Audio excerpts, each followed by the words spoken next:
coming up. Jill is in the house. So is our friend and third son, Joe Davis. Good to be with you. I noticed how she brought you some coffee today. She's trying to kind of, suck up a little bit, trying to get you on her team like she's done with all of my friends. And now I have no friends. It's working. It's not binary, Frank. It's not either or. It's both. We both have a lot of these great friends. You have great taste in friends, and I've gotten the benefit of adding some new ones in the last 7 months since we teamed up. Yes, and they're all mine. I took a class in college. This is really going to sound weird. It was from Father Lyons. He ran the Newman House, the Catholic Center at UMSL. Sure. And one of them was how to take a compliment.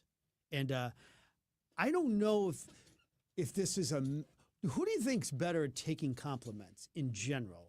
Women or men? I don't think it's gendered, but there's a weird part of in psychology where they point out that some people who need the most praise, the people pleasers, are often ones who want it the most, but the worst at taking the compliments when they get it. They're most deflective. And I totally can identify with that. It's like I'm out there trying to do everything, and subconsciously you want that praise, and then when you get it, it's like, oh, no, embarrassing, don't get it. I think you suffer with that as well. Well, the reason I bring this up is because I just sent this nice little text to Jill yesterday that Tony La Russa said, boy, Jill really sounded nice. And Jill's response, I'm sure you set him straight. So, she could have just accepted the compliment. A Hall of Famer said, hey, you're really nice. But see, I'll tell you. I know. And Monique is the most guilty of this of anybody. That I'll say something really nice to her, and I just gave you a really good compliment. And she'll twist it some way, like, wait a minute, that was something nice. So. I wonder why that happens from people with you, because usually you're so sincere. There you go. There's no sarcasm at all ever underlying it. Because can you imagine how embarrassing that would be when you're like, oh wow, thank you, he did, and then you're like, oh no, I'm just kidding, he would never say that. That it's like the Lucy getting the ball pulled, or Lucy pulling the ball over and over and over again. At some point, when you're Charlie Brown, and won this argument. Very nicely done, Jill. Another cool thing is I'm at the station last night. I don't mind saying it. So Corey says, hey, I got to show you something. So Corey Miller, my reporter, and he pulls up in his new car, and it's a freaking Bronco. Oh, my God. It is the coolest car. Have you been around like a new Bronco? Yeah, I test drove one a year ago when we were replacing one of our cars that was at the end of the line, and I thought it was really fun. It rides high, and it's just got a good look. Beautiful. Yeah, it really does stand out in the way it looks. It just didn't fit in our garage right, but I know why people, they look very cool.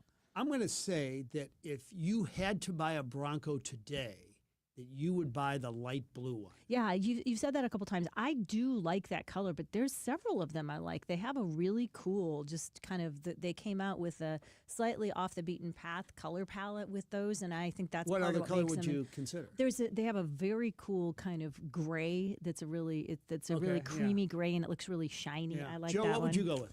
I'm gonna go with blue. Blue's my favorite color. Light blue the one light that's blue. out there, yeah. Because that's a unique color. You don't see that in a lot of cars. I only have had black cars my entire life, but that blue is really tempting.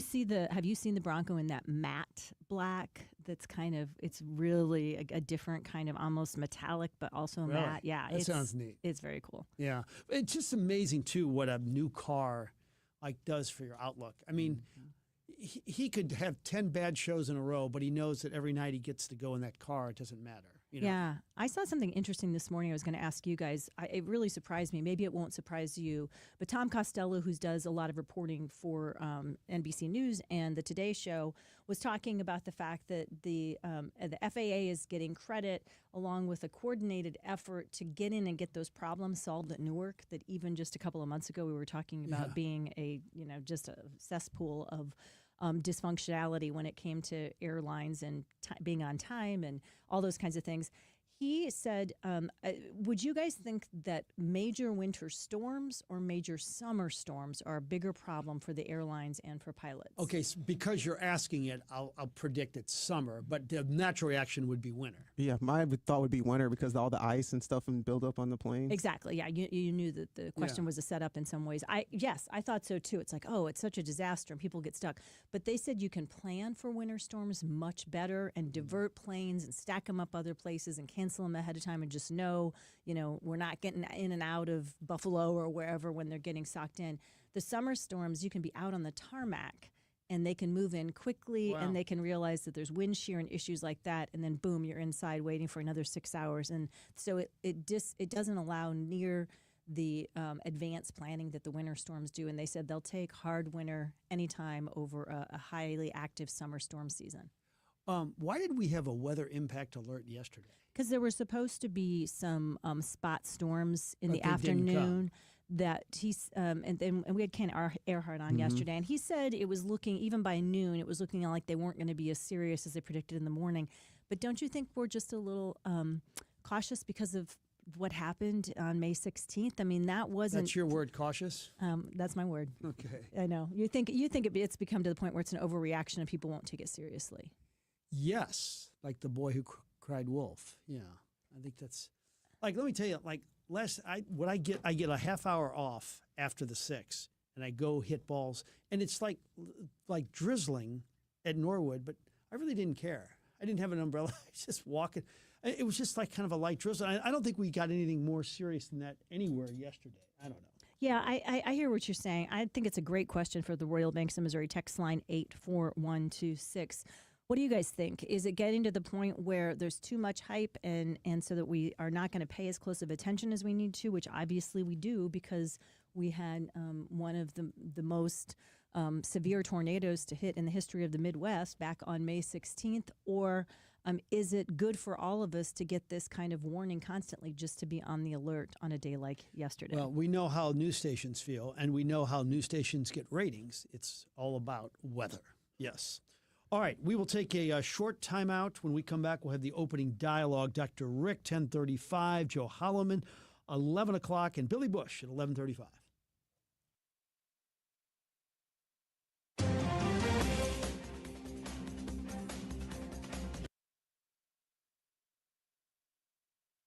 Hi, it's Jill Farmer for Premier Heating and Cooling.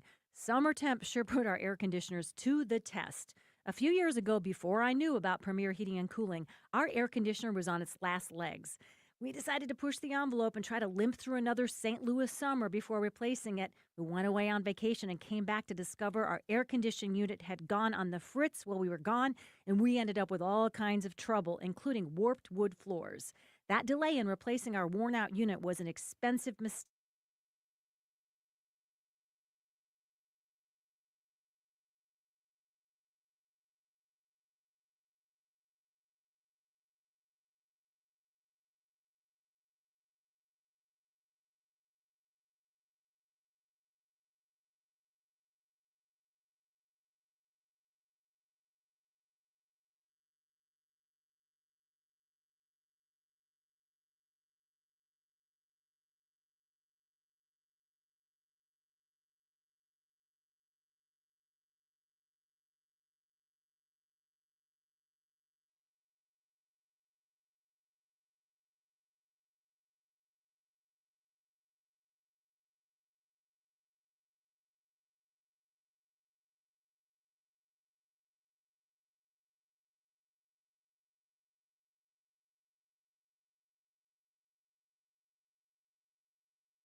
and I'll tie this all together. I meet with another Mizzou player whose family I've known for a long time. And I say to the young man, what are you doing with all of your money? Because, like, if you're a Missouri starter or a rotational player, you'll make six figures. I said, hey, did you buy a car? And he pointed towards an old Malibu. And he said, I'm saving it all. So I call his mom to tell her what a cool young man he's developed into and how I like how he's saving his money. And so we get on the discussion of investment. And I'm not going to say I'm Gordon Gekko here, folks, but gosh, even I can figure this out. Over the last 40 years, the S&P 500 is like 10% growth every year. 40 years is not a small sample size. So that means you're doubling your money every 7 years. And I tell the mom, don't mess around here. I mean, if you got six figures, and I think it's $150,000, then there's a good chance if he puts it in the S&P 500 that in 7 years, that $150,000 is going to be $300,000. Now, we all think we can be a stock picker. No, we can't. Don't mess around. Don't put it in an individual stock. Be safe. Put it in the S&P 500 or put it in a mutual fund. Grow. And then another thing, don't panic when the market gets hit like it did a few months ago. I know sometimes it's tough not to panic, but imagine if you sold then, which was really low, and now you're trying to get back in, which is at an all-time high. Boy, that S&P 500, believe me, I'm not Gordon Gekko. It seems like an easy thing to do. Yeah, all good stuff. Good thoughts on that this morning. And just a little side note, you and I both enjoy the newsletters that St. Louis Magazine puts out, and we just starting today or tomorrow, I think they're doing a new business newsletter. Oh, it's that's free. You sign up, go to stlouismagazine.com and sign up for their free business newsletter coming to your email every single day. If you have spent any amount of time, speaking of St. Louis Magazine, a report it did this morning by Mike Miller on four wheels in the city of St. Louis, really around lots of parts in our area. You don't need a study to tell you the roads could use some work. They tend to be bumpy. We've got some, let's say, interesting driving that happens around our town. Some of it darn not terrifying, often a pretty terrible ride. Allstate crunched the numbers, ranking St. Louis 175th out of the largest 200 metros in the entire United States. In terms of having the worst roads. In terms of driving in general being bad. It represents a 90-spot free fall since 2015. It's an analysis of collision-related claims. Oh. Drawing data from policies covering about 10% of American drivers.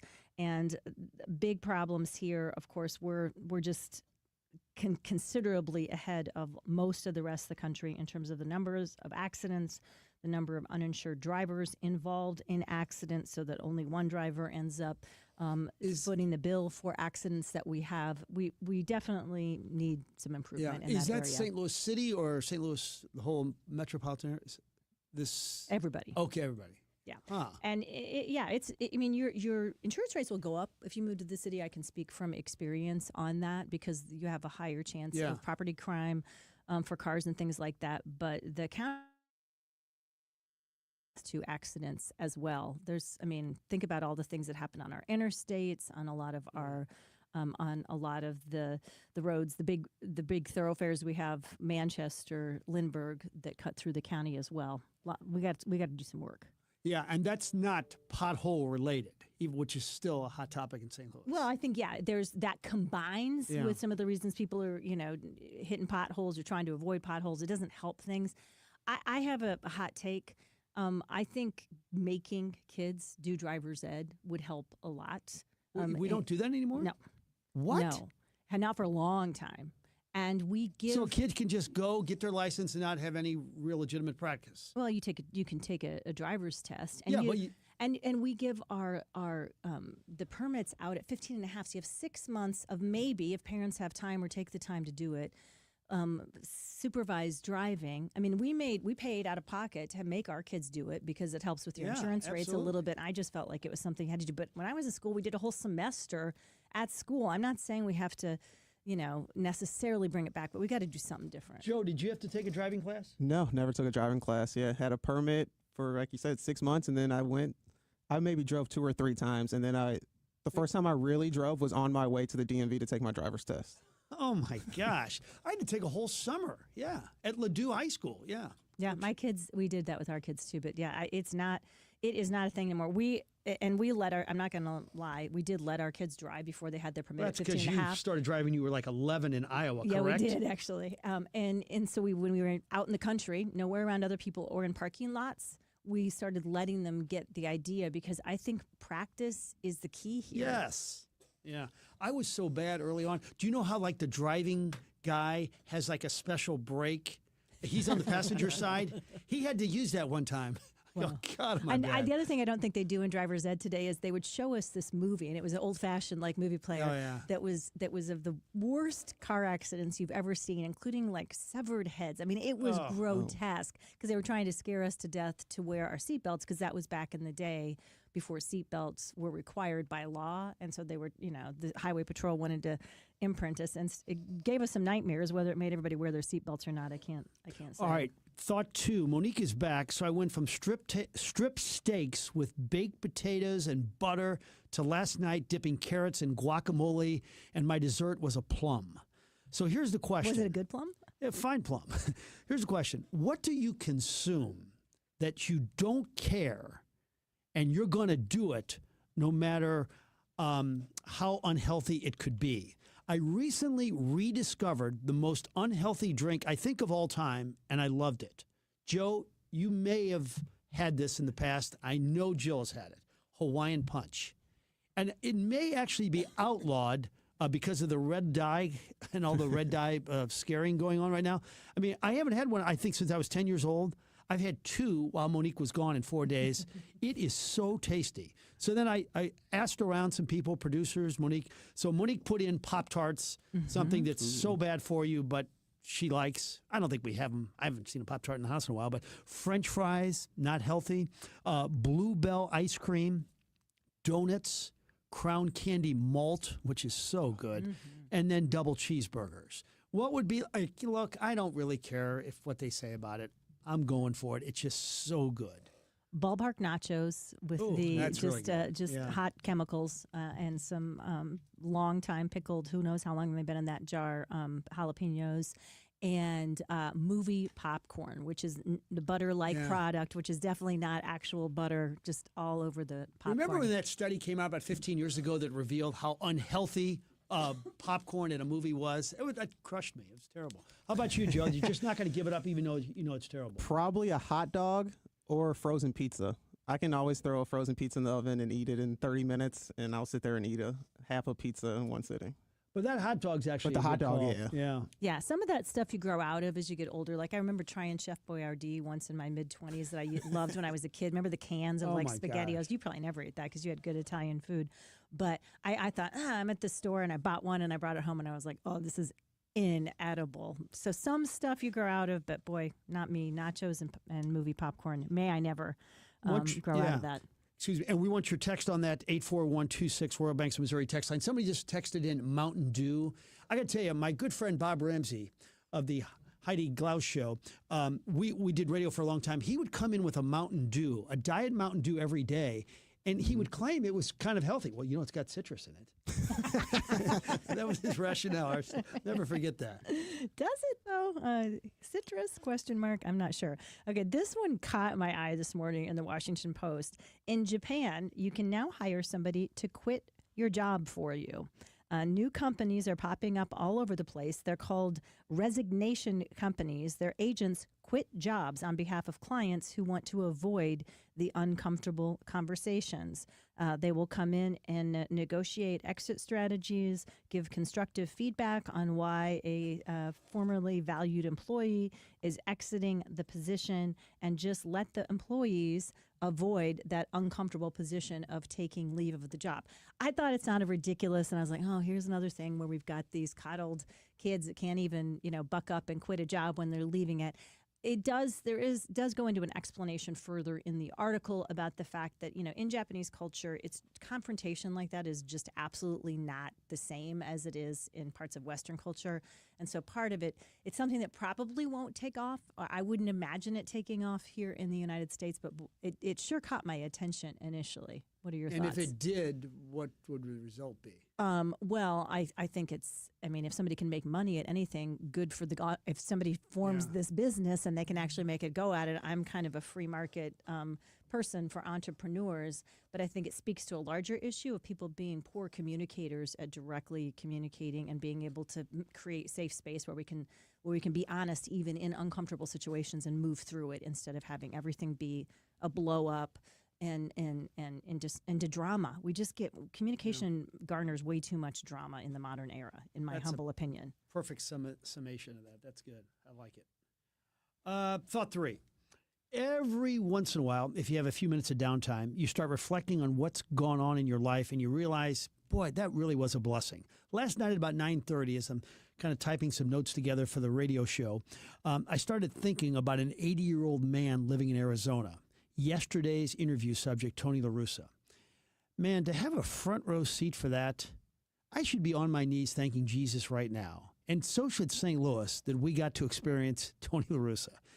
It's not just the 2,884 victories. Only one person has ever won more games in the history of baseball. Our guy, Tony La Russa, second all time. But never boring. So feisty. So forgiving. He'd forget about the argument the next day. And a fighter. Gosh, he fought with so many people. And I'm not saying this is great, but Ozzie in the beginning, Ron Gant, Jeff Brantley, Steve Klein, Bernie Miklasz. And part of the feistiness was his appeal. I mean, part of his appeal was his feistiness, I should say. Just never boring. One time after an interview, after he retired, he told me, you know, Frank, you must have a new producer because those questions are getting better. All those phrases that he used have really become a part of my vernacular. Did I stutter? We're going to take our best shot. Tied for first.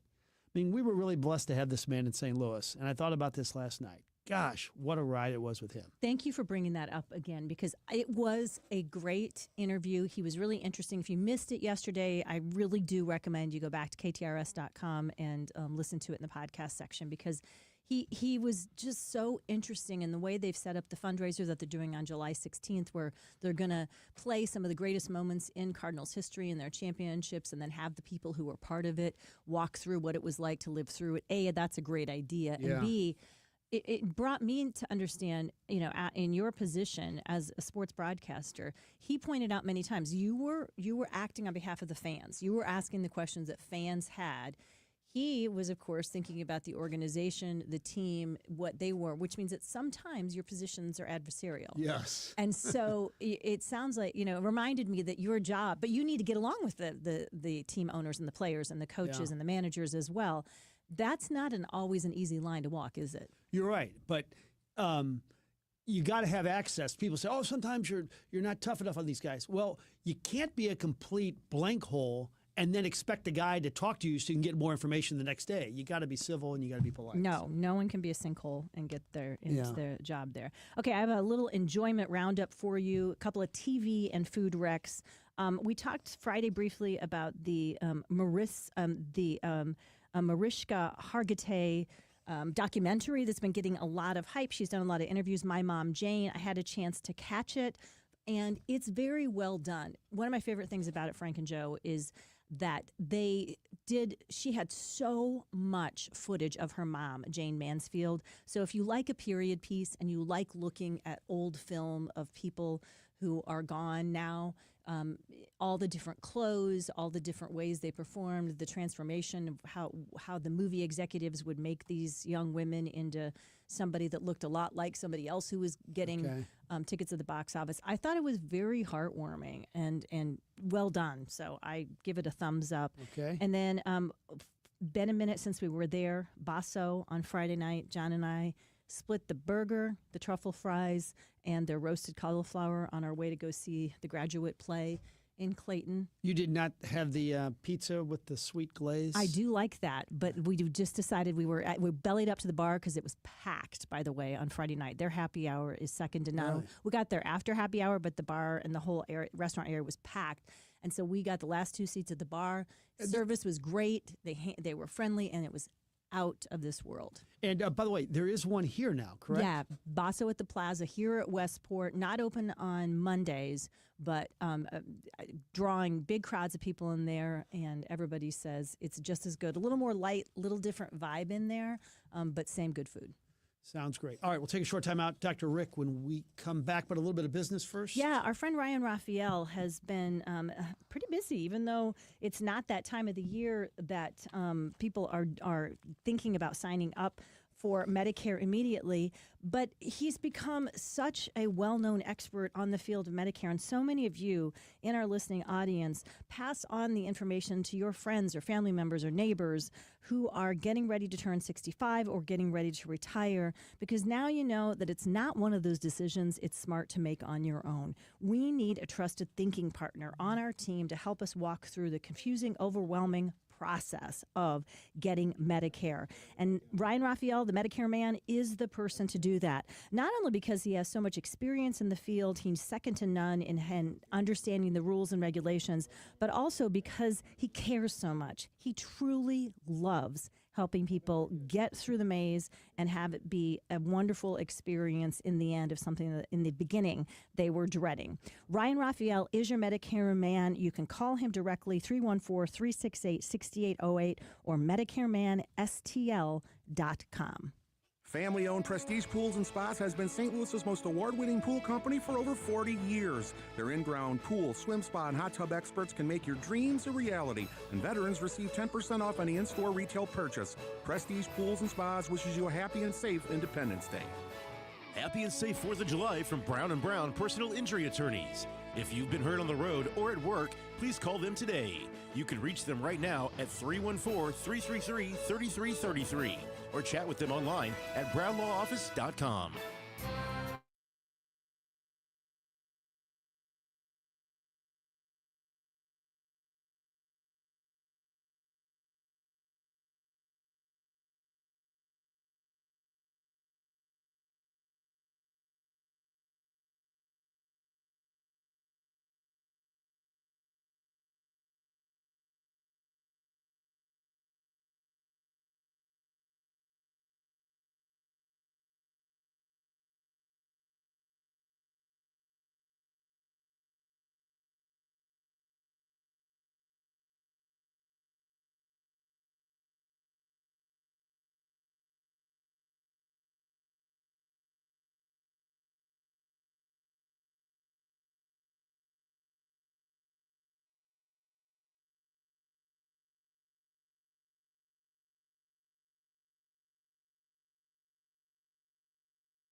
So it's interesting. One of the biggest, first of all, it's a great topic because number one, everybody wants to live longer, right? So the big ticket probably 5 to 7 years ago was intermittent fasting and cutting calories. The less you ate, as long as you got your nutrition, the longer you lived. And then people started studying a drug called rapamycin.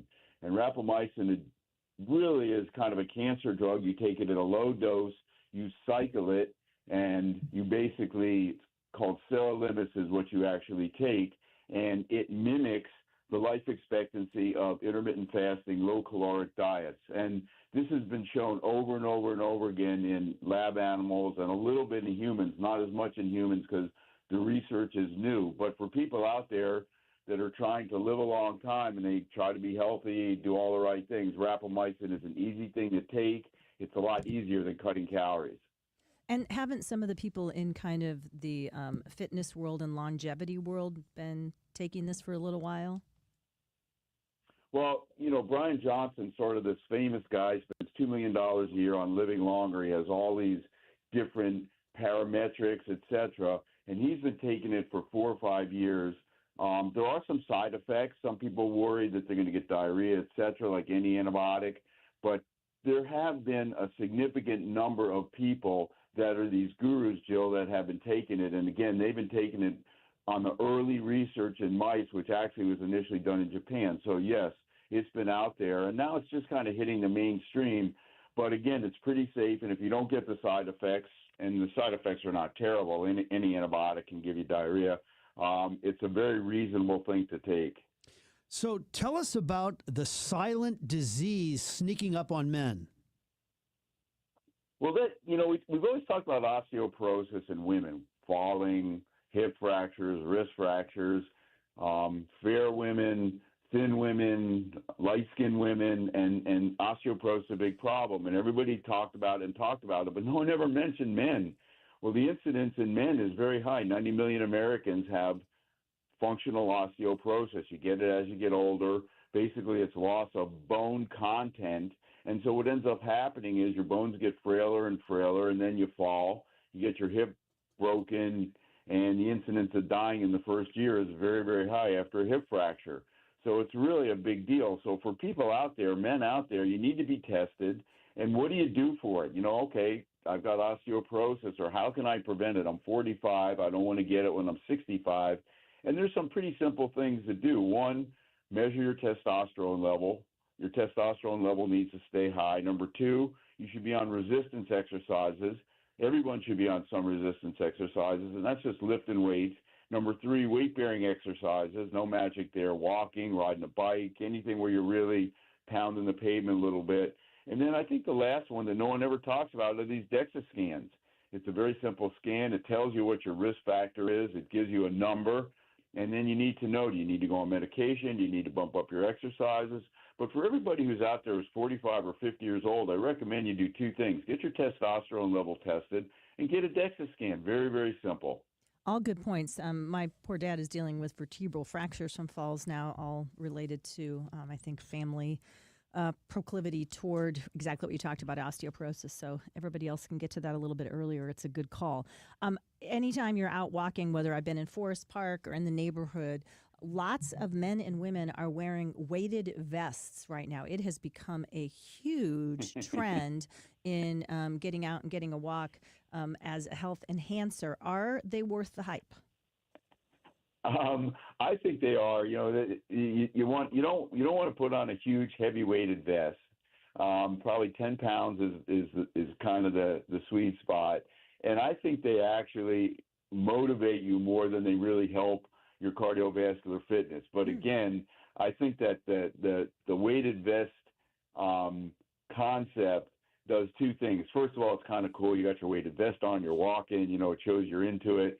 So I think there's a little of that. And there's no question that the research shows that light excess stress does help you. Now, these big-time weighted vests, or you see these guys wearing these crazy, almost army weighted vests, you don't want to do that. Too much stress on your spine. But light weighted vests, very, very good, especially as you get a little bit older and you're trying to help your posture, and it will help your posture.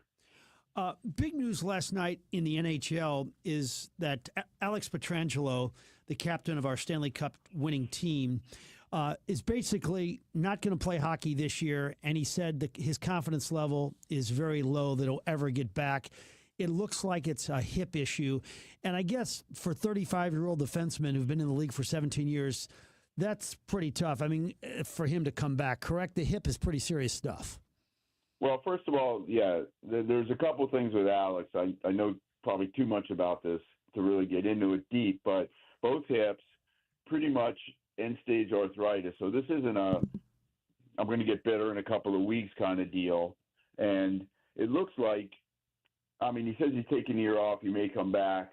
There's a question of a resurfacing procedure that, possibly could help him. But I think that the reality of it is, look, he's 35. He's played a lot of years, most minutes in Las Vegas. So, again, one of these workhorse Chris Pronger kind of guys, and it's not free, wear and tear. So, again, I think he will retire. My guess is at some point in the not-too-distant future, he'll probably have a surgery. And whether he comes back from that, I think, is highly unlikely. He didn't completely close the door, but, again, the guy's a warrior and just a great guy. But I think on the other end of the spectrum, 17 years in the NHL, 17 years in the NFL, that's not free. Frank asked you the other day if it was just us or it seemed like there were a lot more Achilles tendon tears in the NBA this year than in previous years, and you said yes. Do you have any idea, as from your professional knowledge, why it seems to be happening more?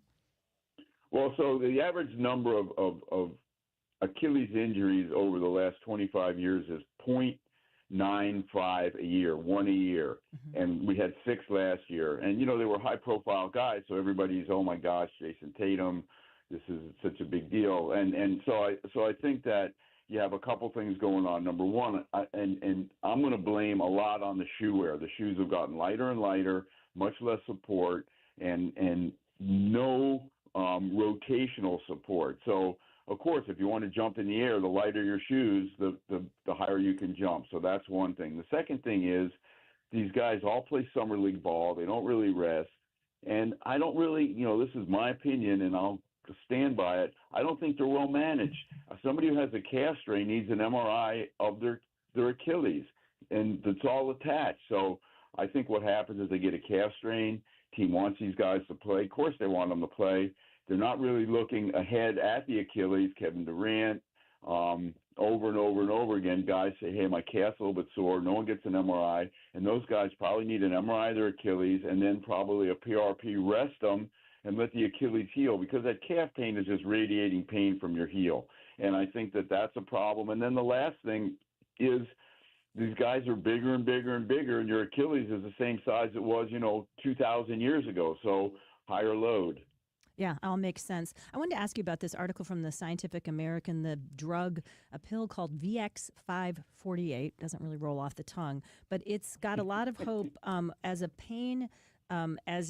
painkiller. It blocks the pain signals before they reach the brain, but maybe not as addictive or addictive at all compared to the opioids. What do you think? Well, first of all, we've not had any movement in the pain sector forever, right? Opioids have always been the ticket forever. 25 years has not been a new pain medication. And this suzetrigine or Jornvax, which is brand new, which we've used a bunch because people don't, now the whole tide has turned. People come in and say, well, I don't want any opioids.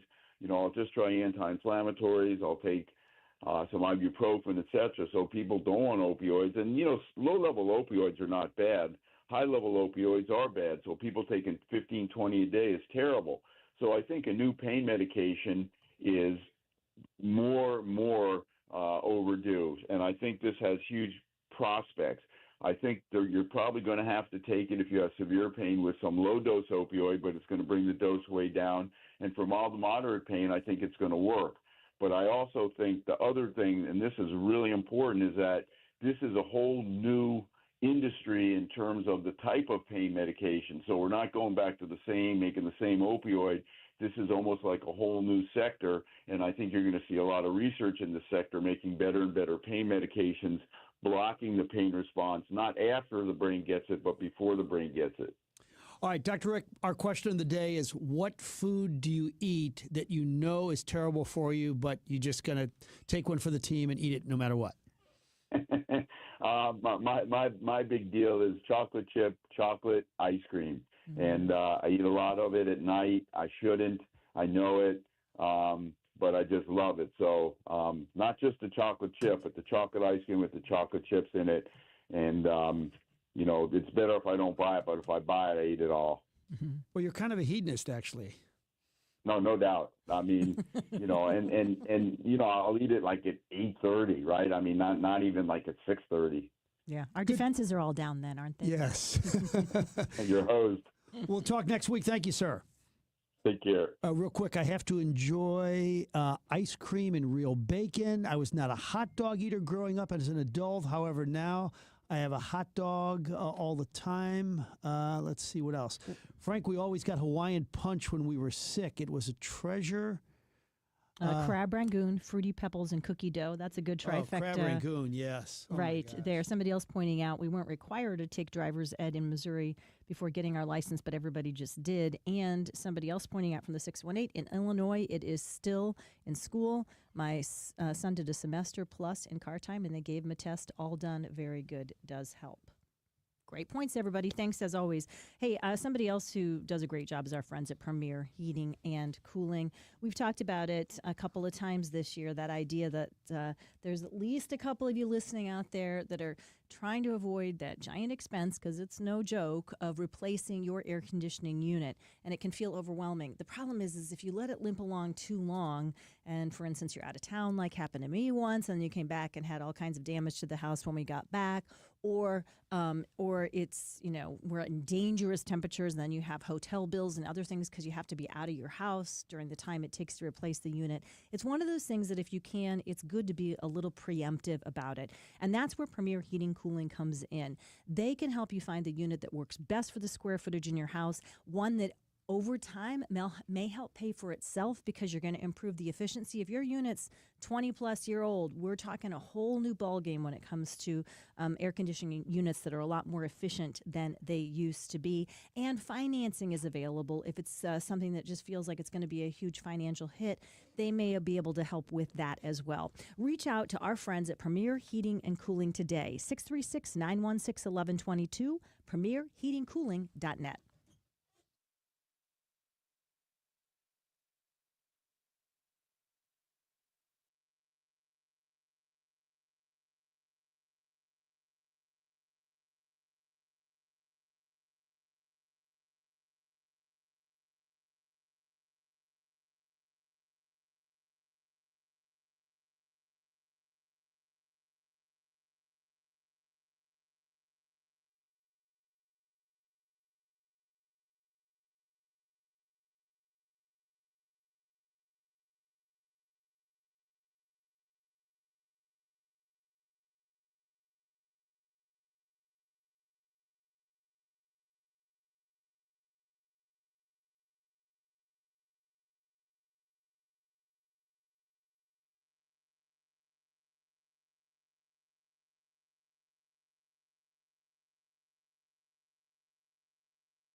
Bush at 11:35.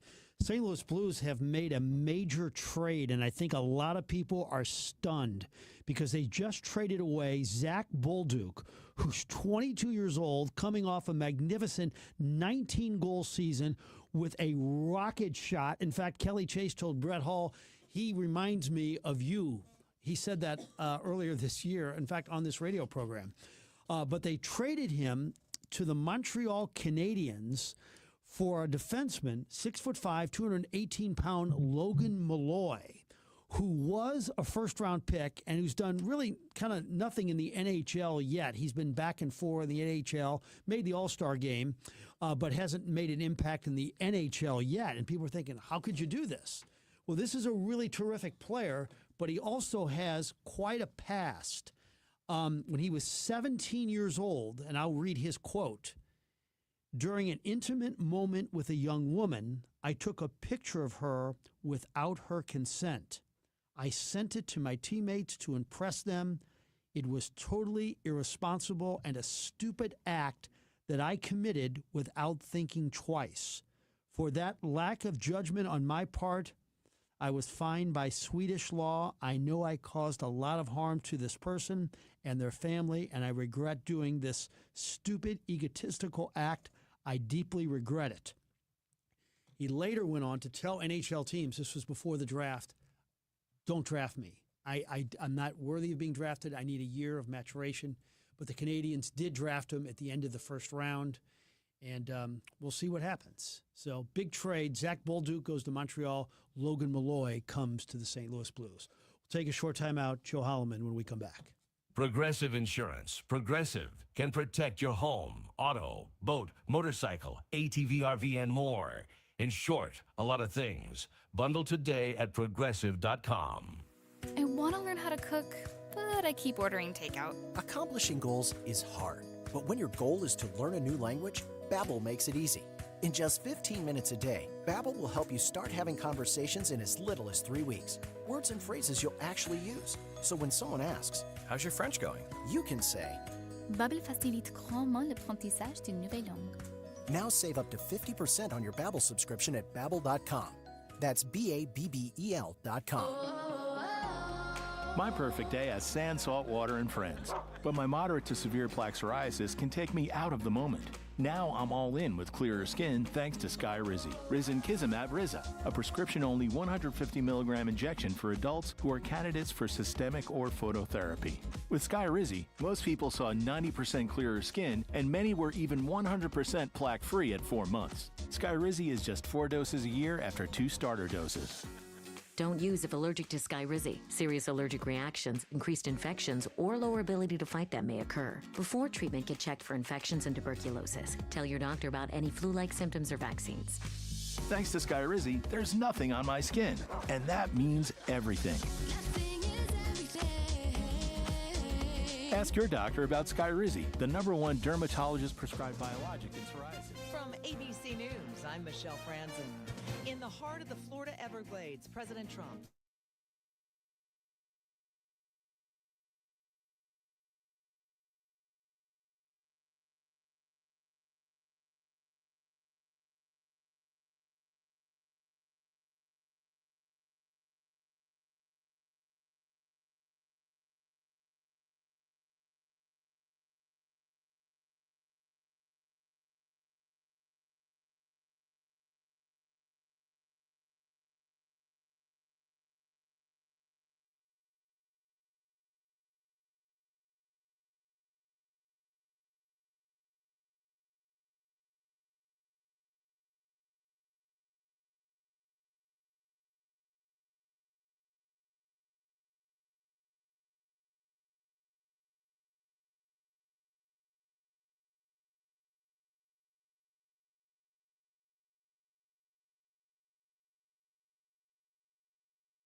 week. A reminder, you can watch us on YouTube now as well. Tune in. You can also watch all the other shows or listen to them if you missed one as well. It is Tuesday morning, which means Joe Holloman joins us at the top of the 11 o'clock hour to help us understand some hot topics in local politics and other subjects as well. First question off the bat, important breaking news. What's the food, Joe, that you eat that we know is terrible for you and you don't care, you got to have it anyway? Fried chicken. Me too. From where? Anywhere, man. I mean, come on. I mean, you want to name places? I mean, I got a whole bunch. I mean, King Edward's, which used to be out in St. Charles and Sunset Hills, Grace Meat, Gus's World Famous, Piccadilly, Gallagher's in Waterloo, in my own home, fried in a skillet, pan-fried chicken. I'll eat anybody's fried chicken once, and if I like it, I'll go back. Oh, I love it the food too. they serve in heaven. Fried chicken. Yeah, that's going to be, that would be one of my last meal choices for sure. Fried chicken and mashed potatoes. Yeah, with some gravy to go on all of it. So, yeah.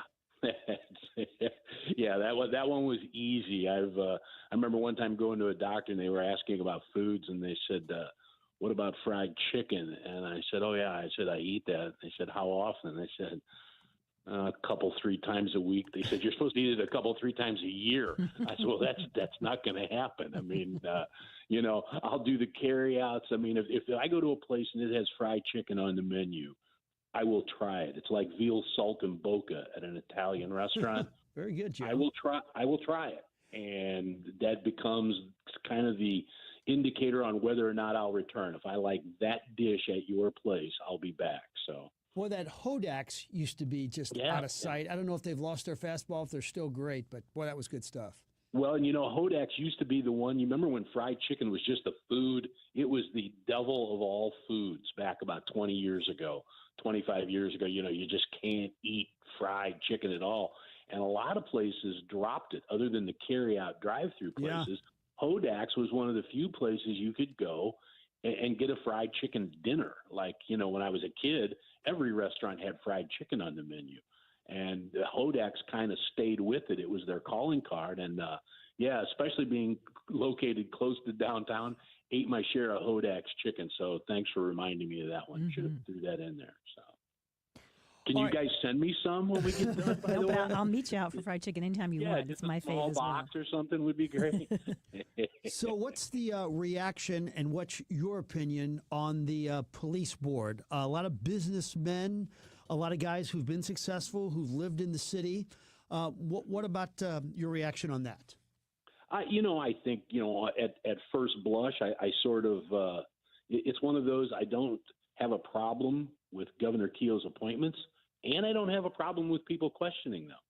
I mean, that's what we do about boards, and he named people for the reasons you said, business people in the city, invested in the city, residents of the city, who have a dog in the fight of keeping St. Louis safe. They have that. On the other side, do I think that it's a solid, logical point to bring up? Should there have been someone from North St. Louis as opposed to someone who grew up in Baden? Yeah, I believe that's a valid concern. I'm curious. I mean, I see the Sonia Jenkins Gray appointment simply was a shot back at former Mayor Tashara Jones, but that's politics. But I mean, generally speaking, and the board has staggered terms. This is the thing is, it's not like we're appointing a Supreme Court here, where these people are going to be the board members forever and ever unless. No, these terms come and go. In fact, they're staggered so that there's actually, I believe, a 1-year term, if I'm not mistaken. But I mean, there's a recirculating of people that can go through there. So folks that people don't think are doing their job can be replaced, and one would hope the governor would do that if someone behaves, contrary to the public good. They can be removed from this board. But I hesitate on judging a board by the class photo. I'd rather wait for the report card and let's see what they actually do as a police board. And I think the other thing that gets forgotten is that for 100 and something years, we had a police board. So it's not like, oh my gosh, here's something that we just have no experience with whatsoever. What we didn't have experience with was a board or a police department that was directly controlled basically by the mayor. And for whatever reasons, political, logical, whatever you want to say, is that the mayor had lost the faith of the police department when every police organization representing all the police officers all wanted the state to return to running the department from the board. So, I mean, let's give it a chance before we say it's a bad board. It hasn't done anything yet. So it may be a bad board. I mean, I don't know. Or it may be the greatest thing since sliced bread. I think we need to give it a chance to see where it goes. From our text line today, Joe, forever stamps are going to increase from 73 to 78 cents. The person goes on to describe some other changes. This person says, I used to be proud to work for the USPS, not so much. Raising prices and slowing down, not good for business. That directly correlates to some reporting you've been doing on the fact that our elected representatives in Washington may not agree on a lot of things, but everyone seems to agree that the Postal Service is not doing the job we want it to do these days. Say more. Yeah. I mean, I guess we can give the Postal Service credit for being the one thing we can all rally around as politicians, since most of them being Republicans, but even Democrat representatives have written letters saying we have problems, and several have called for an audit of the processing center in Hazelwood, which is where much of the sorting and parsing out of the mail goes. Your letter ends up there, and then it gets sent out. We've had folks calling for an audit of that center. We've had people who represent a lot of the rural areas, Nikki Budzinski and Mike Bost in Southern Illinois, a Democrat and a Republican, respectively, have both said, my constituents are not getting service. They're getting bills that there's already a late fee because they get the bills so late, they can't get the payment in on time. They're not getting medications on time. And, that is, when you look at a service, it's like, what is the post office job? It's to deliver the mail. And if you're, it's real simple. If you're not delivering the mail, you're doing something wrong. So you have people representing St. Louis, you have outstate Missouri that are saying something needs to be done. Now, what that is, I mean, audits, Mike Boss was complaining that you said in 2022 during an audit that changes would be made, and nothing has happened. And so I think especially when you're talking about the post office, it's become almost this monolithic and sadly lethargic branch of government that simply doesn't respond well to customer service. And maybe that used to be because it was the only game in town, but we're finding out now it's not, and UPS and FedEx have taken most of their parcel deliveries away from them. And it's kind of unanimous, people's feelings on the post office. It's definitely bipartisan too, right? Yeah, no, absolutely. I think it is. It's one of the things I truly believe nobody's out there going, I think they're doing a bang-up job. At the very least, what you're getting is people being quiet. I mean, if you look at the folks, you had Ann Wagner and Cori Bush complaining about Postal Service. I can't imagine they agreed on much else in their time together. In the 4 years that Cori Bush was in the U.S. House of Representatives, I can't believe that she and Ann Wagner agreed on very much at all. But they agreed on that something needed to be done with the Postal Service. So, I mean, when you get it from both sides, there has to be a problem. You can't write it off to saying, well, that's the Democrats just whacking Republicans or vice versa. You have to admit that there is a problem. And everybody seems to. The problem is it just never changes. I was going to say that's the thing that I think I'm left with is then what is the solution? Is it privatization? Is it scaling back on the things that it's done in the past to make it be more successful at a narrowly focused, business model? Any thoughts on that before we let you go?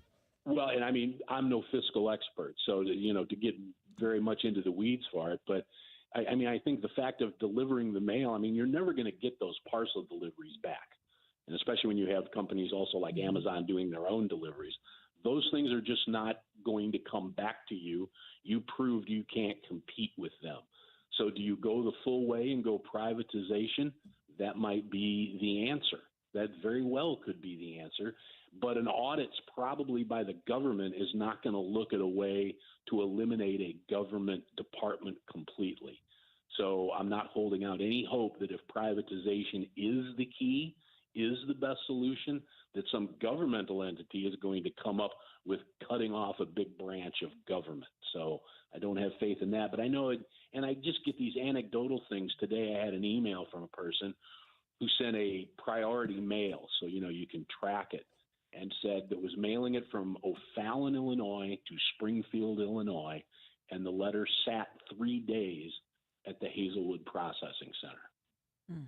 Wow. It used to be you could drop a letter in the mail and your aunt or your cousin in New York City would get it 3 days later, 4 days later. That was a long time. It used to be, I remember as a kid and as a young adult, the mail was one of the most dependable things the government did. Yes, they spent a lot of money on it.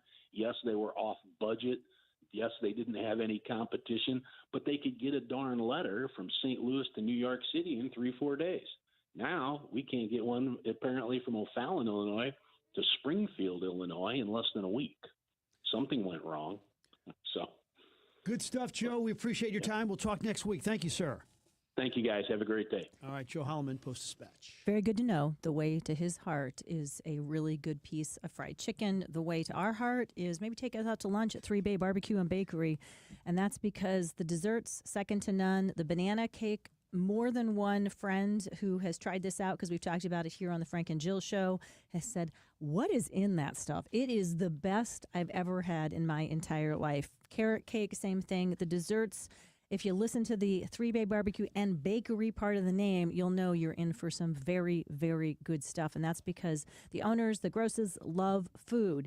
They do a great job at smoking meat. There's their turkey. I have another friend who goes and picks up turkey there a couple times a week because, if you're of a certain age like me, we're supposed to be eating more and more lean protein. Their turkey at 3 Bay Barbecue and Bakery is such an incredible way to meet that dietary need for all of us. Highly recommend it. You've probably driven by 100 times. Phillips 66 station at Clayton Road in 141. It's a great gas station, and if you keep going to the back where the service bays used to be, it's a great restaurant. You'll go in there. There's people in suit and ties having high-level business meetings and folks coming off the job site. Great mix of people, great mix of food.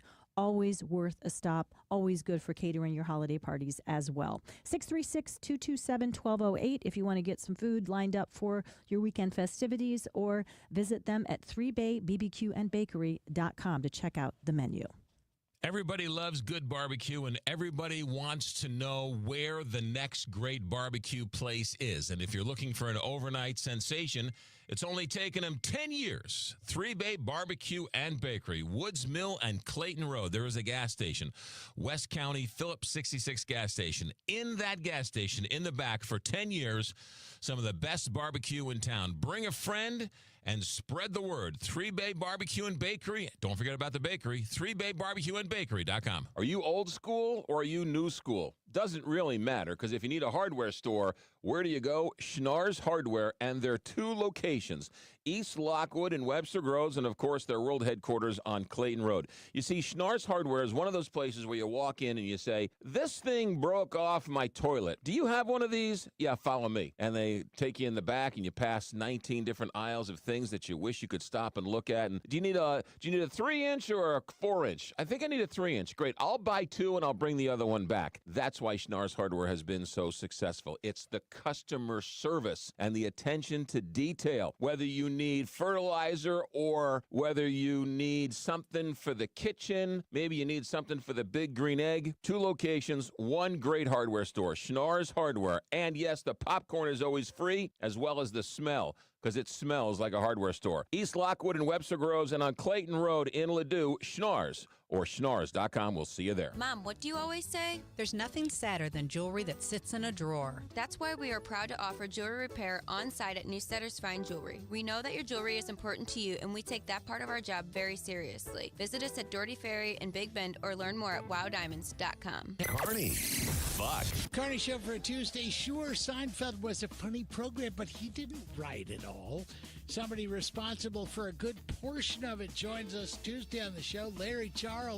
Also some Restaurant Tuesdays. We go down the Silk Road with that dining series, and Nick Bognar will be with us from Sato.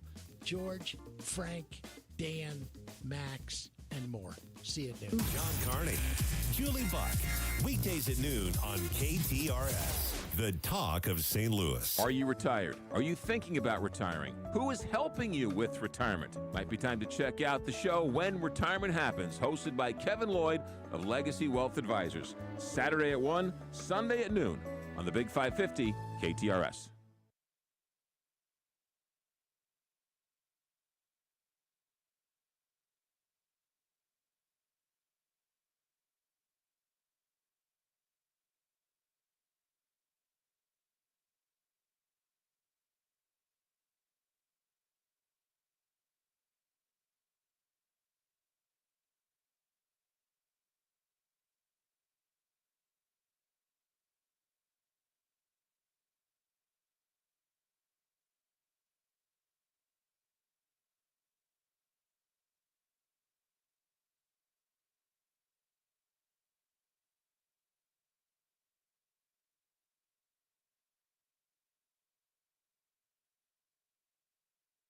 Want a song? You're on my mind like the song on the radio. Want a quote? It's the song and quote of the day on the Frank and Jill Show. Right here on the Big 550 KTRS. Welcome back to the Frank and Jill Show. Time check 11:24. Billy Bush, author, entrepreneur, interesting St. Louis character, going to join us in just a few minutes on the show. Song of the day today. No secret, I like the Eagles. I was surprised yesterday to see that their one of these Nights albums is 50 years.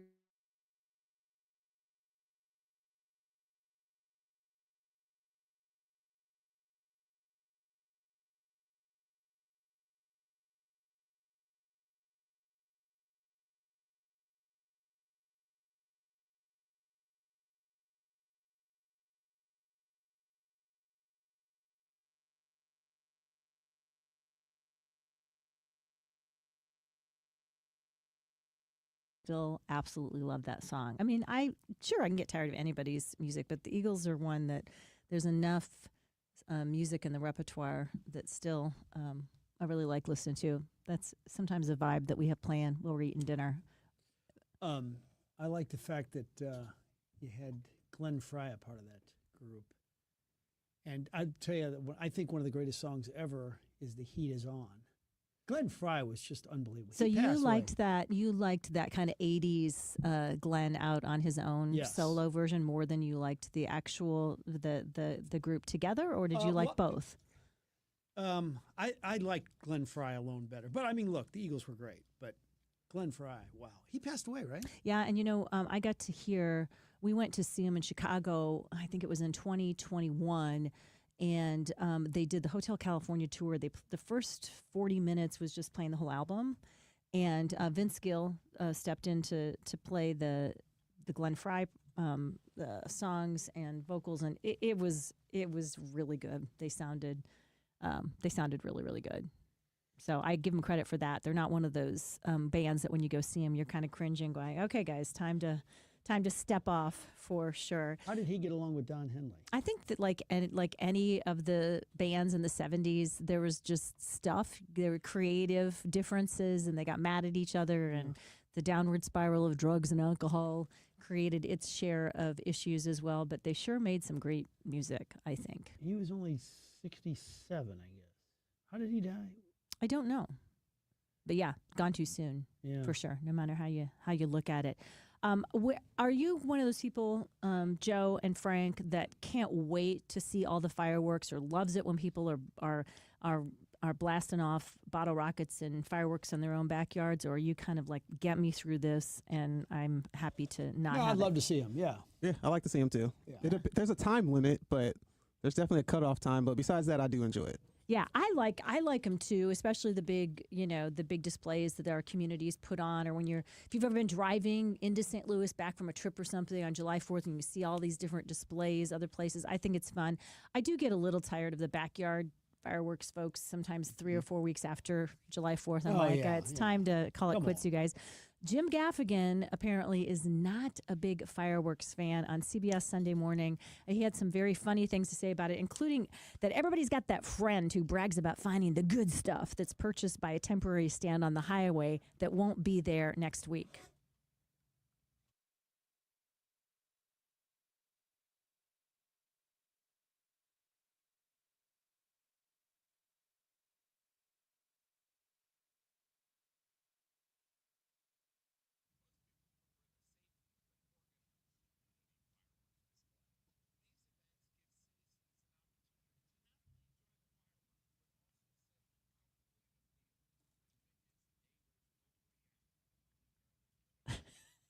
I love that line.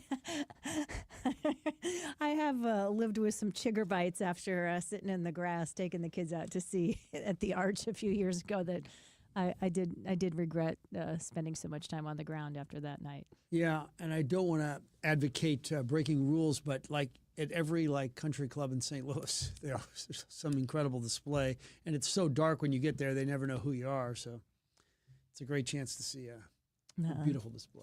Do you have your Bushwood membership card, Mr. Cusimano? Lucky for you, you belong to all of those different country clubs. So you're going to have no Old Warson, Bell Reeve, double getting membership. in. Yep. All right, we'll take a short time out. Hopefully when we come back, we're going to visit with Billy Bush. This is the Frank and Jill Show on the big 550 KTRS. But a little business. How would you like to hear from one of your customers? It has been a wonderful experience. This is what OxyFresh heard recently from a client who reviewed their business online. Wonderful experience. The gentleman who did the cleaning was very nice and explained things thoroughly. Our carpets look fantastic, and he had to really, really work hard to get them looking that way. We're very pleased with the experience and with the carpet cleaning. Thank you for a great experience. And that is from OxyFresh. I did a little perusing of some of the companies in town that offer all of the coupons and come out and we'll do this for hardly any money or first rooms free or all these gimmicks they have. And trust me when I say we weren't reading glowing reviews like this. And that's because at OxyFresh, they want those reviews because they care about every customer. They train their staff not to be somebody who can understand the job in 3 hours and the next thing you know, they're showing up in people's houses. And people are a little surprised sometimes with how poorly trained those techs are, or maybe just not the kind of person that everybody wants to have in their house. At OxyFresh, they know that having excellently trained technicians who understand the business, who understand how this process works, and they do it in a way that is unique that nobody else is doing. They have a special patented system that involves using an organic enzymatic cleaner, which breaks down all that grime and stuff that gets ground into your carpet and helps it get pulled out by, I don't know what the technical term is, but they have a vacuum system that has a suction like no other. That means they don't have to pump a bunch of water into all of your upholstery or carpets as well. That's going to leave it drying for days in our very humid weather. Most of the time, their carpets dry within an hour. They use more water, less clean. 1-877-OxyFresh or oxyfresh.com. Tell them we sent you. St. Louis is home to more than 80,000 University of Missouri, St. Louis alumni, where they drive the region's economy and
Mother of 7, husband, author, TV show, produced an unbelievable beer, by the way, Craft Dig. We'll get into that.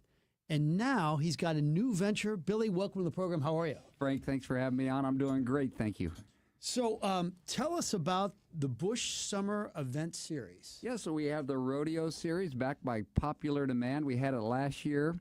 We had 4 rodeos last year, the first Friday of each month starting in July. And this year, our rodeos are the first Saturday of each month starting this July 5th. So the day after 4th of July. And it's a great patriotic event. So, you know, what better thing can you do than to come out to the farm, see 25 bucking bulls, a bunch of bronco horses, and mutton busting for the kids, and clowns, and all the fun that a rodeo is out at our farm this weekend. So we're really looking forward to it. And it'll be the first Saturday of each month now through October. Talk about a great family event. And speaking of families, both Frank and I really enjoyed your book, Family Reigns. It came out a couple years ago, I believe. And I read a recent article that you wrote in Business Insider that talks about pretty directly about family issues and particularly legacy, how to treat our kids to make them into the humans that we want to see them be as contributing adults. And you said something really compelling about, I think, the legacy of wealth and how important it is to think about how we leave the next generation in an equitable way. And you talked about, for instance, owning parcels of land and having them drawn randomly so that you're not picking one kid as the other as a favorite. Talk about your experience, both in your generation as a sibling and your generation for your kids, and why you think that way. Jill, thank you for, and I'm glad to hear you enjoyed the book. That's really great. And, yeah, I think, you know, setting it up for your kids is vitally important. I will say that it caused a lot of problems in my family. You guys probably remember the Grants Farm days when we had those issues over Grants Farm and who was going to keep Grants Farm, and me trying to keep Grants Farm in the family as opposed to selling it to an outside entity. And it ended up where we did keep it in the family. My brothers and sisters bought Grants Farm, so that's great. It stayed in the family just as our dad wished it to be. But through that whole fight and through that whole controversy, really the only people that did well were the lawyers and the trustees in the business, you know, that were involved in this thing. And it was very difficult. And I will say my dad did a lot of great things, as you all know, you know, with the Cardinals and with the brewery and all the great things he did for St. Louis. But I think it would have been very smart of him if he would have given a little bit more thought to how he left things to the family, how he left things to the kids. And what I've learned over through all of that was to make things very black and white and to leave my kids, whatever Christy and I, my wife and I are going to leave them, that's got to be put in there, put in the will, put in the trust, and basically in black and white so that it's very understandable. And you can't get a lawyer in there to fight it. That's great. You know, I have a pretty good idea how you get along with your kids, you know, active in all their sports, really supportive. I'm wondering how important it is to you, because I think people don't realize how important it is for a parent to have the brothers and the sisters really get along, and what that does for you when you see your sons and daughters becoming close. You know, it's an amazing thing when parents can raise their kids and they can stay close and they can get through problems and they can argue it out or whatever it takes to at the end of the day make peace and get along. Unfortunately, you know, with my siblings, we weren't raised that way. We never really understood how to work out controversy and challenges, and what Christy and I are trying to instill in our kids is how to do that, how to talk things out, how to, you know, even fight it out if you have to, you know, what the heck. But you got to work things out at the end of the day and stick together, because who's got your back more than your family members, right? And you, Frank, as an Italian man, you Italians know exactly what I'm talking about when it comes to family, right? And us Germans do too. And family is very, very important, and sticking together, because if you have a business, if you have challenges, which everybody does, anything that you have in life, you can always count on your family members to tell you the truth and to be there for you, and not mess you over, screw you over, in other words. Yep. And that's very, very important because there's not a lot of people you can trust in the world. One of the things that I think has been interesting that's made me think differently about it too, that you talk about, is you obviously love animals and love the outdoors, and you think it's good for every human kid and child growing up to have some manual labor or some hard work outside working with animals or other ways as part of their growth and development. Why is that? Jill, I was born with a silver spoon. You know, we had everything growing up. As you read in the book, we rode on private railroad cars, and we had private planes that we rode on. We were on yachts. We were living it up. We knew a lot of celebrities, big, wonderful, extravagant parties, getting to go in the Cardinal dugout and into the locker room and, grab packs of bubble gum and stick them in our pockets. Have all these things to do. Get to go behind the scenes at Busch Gardens and see the animals, the chimps and the cheetahs and all the different animals that we got to hang out with. And the only thing, I think, if you don't stay grounded in some way, that can go to your head. And it didn't go to our head. It didn't go to my head, because I believe that growing up at Grant's Farm, working outside with the animals on the farm, with the employees on the farm, I mean, guys, the most blue-blooded people in the world, the farmers that worked for us, and working with them, becoming very close to them, and them kicking your butt if you don't keep up. So you always had to keep up or actually exceed what they did. And it just keeps you very grounded. It keeps you, one of the guys, and realizing that you're just like everybody else. You're not better, and you're not worse. You're just like everybody else. And in order to be better, you have to work at it. So speaking of Grant's Farm, Whitey would always tell me that if he ever wanted to get anything done with the Cardinals, he'd go right there. And you were there. You had a front row seat for it. Your dad, Whitey, beer and eggs? Yes. Frank, you're exactly right. I remember coming downstairs in the morning once in a while, about 7 o'clock in the morning, and here come Whitey walking in the house with a stringer full of fish he had just caught at the lake there at Grant's Farm. And Dad was sitting at breakfast, and he would bring in and show Dad all the fish, and Dad would be like, "That's great, pal. Go, have somebody clean them and come sit with me." And they would sit down, and they would have a Budweiser together, and maybe have a little breakfast. But a Budweiser was mandatory. Back in those days, you couldn't say beer; you had to say Budweiser, and and so that was something they did. They got along so well. They were made for each other. They really were. And I remember Dad saying, "Whitey, you know what?" He hired him when he was about 80 years old, back in 1980 or 81, if I remember right. And he said, "I want one more World Series here before I die." And of course, Whitey brought him 3 more World Series. They won the one. But that was a great relationship they had. Bush Family Farms is something that seems to be growing and offering new stuff all the time. What is it about being out in Defiance and that place that makes you want to bring so many other people out to experience it as well? Well, it's really a destination place. People enjoy it because they can come out, they can bring their kids, they can bring their friends, and they can enjoy a beer. And we proudly make all of our beers right there on the farm. We have our exclusive whiskey there, the Bridal Spur whiskey, named after the old Bridal Spur Hunt Club, which that place used to be. And they can enjoy the beautiful surroundings. The environment is amazing. The lake and the crops growing in the fields and the hay bales and all the different things. The kids can run around and they can check out all the animals that we have around there. We just had a baby alpaca born, cute as can be, all white alpaca.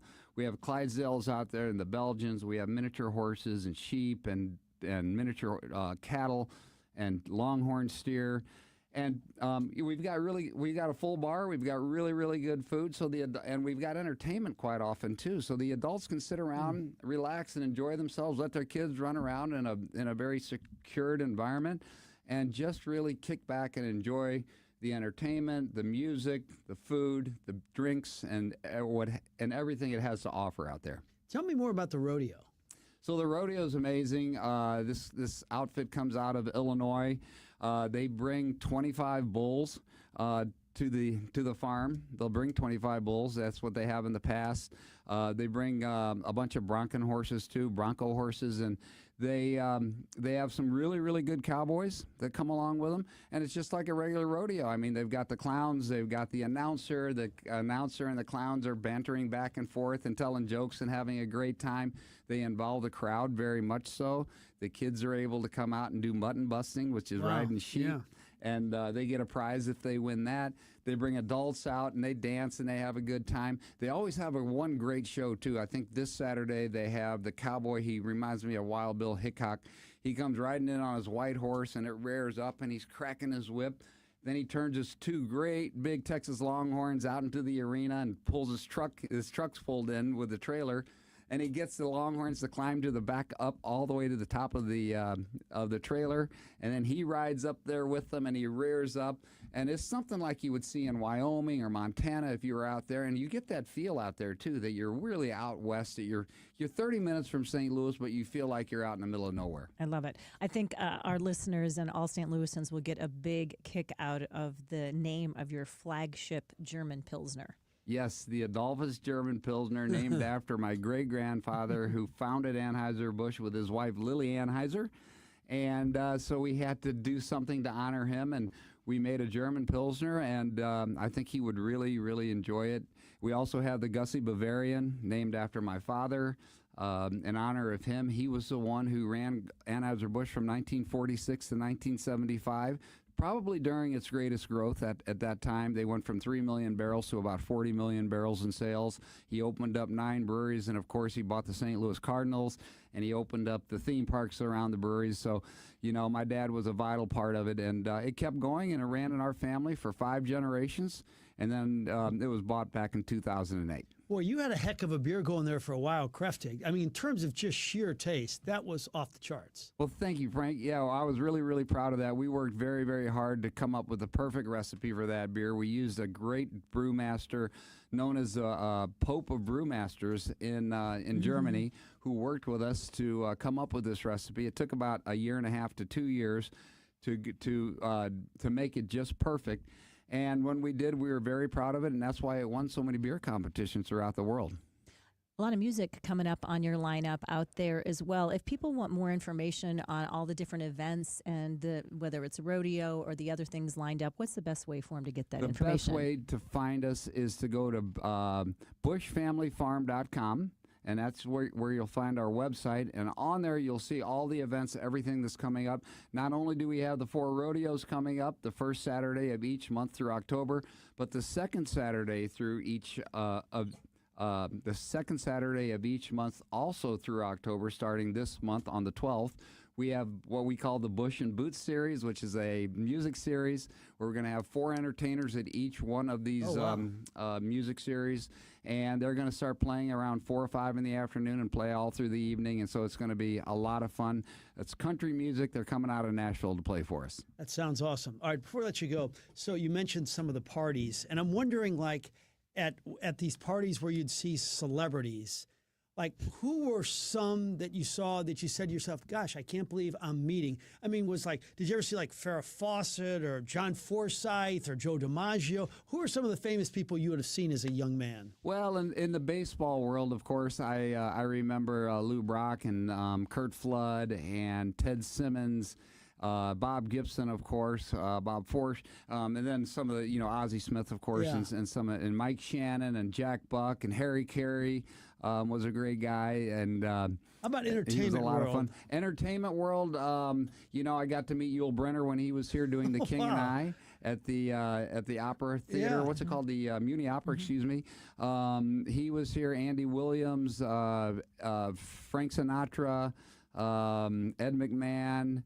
Shoot, there were so many of them. Heard of those guys. Ricardo Montalban, you remember that Oh, my name? gosh, yeah. Yeah. Shoot, I wish I could think of them all right now. You have to write them down when you do think of them because those will Right. make fun stories for your kids and grandkids. Yeah, exactly. But it was fun. Lou Rawls was out all the time singing. Big AB guy, wasn't he? Yeah. He was a big AB guy. Yeah. Exactly. How about your dad? Like, complex guy. How would you describe him? I would say very outgoing, very hardworking. He was a lot of fun to be around, but he could be very hard-nosed at the same time. Great dad, very loving to his kids, and very approachable. Before we let you go, how do you want to be remembered by your kids, grandkids, people who've known you through your life and work in St. Louis? You know, I'd like to be remembered by someone who always gave back and was always present there when my kids needed me and for them when they called, and just someone who also, you know, always tried to do the right thing. Good to see you, sir. We encourage everybody to check it out, the Bush Summer Event Series in Defiance. We really appreciate your time, Billy. Thank you. Thank you. We'll be right back. Lots of talk about the weight loss drug. Dr. Joseph Molesky of St. Louis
So a good program today with Billy Bush, Joe Holloman, and Dr. Rick.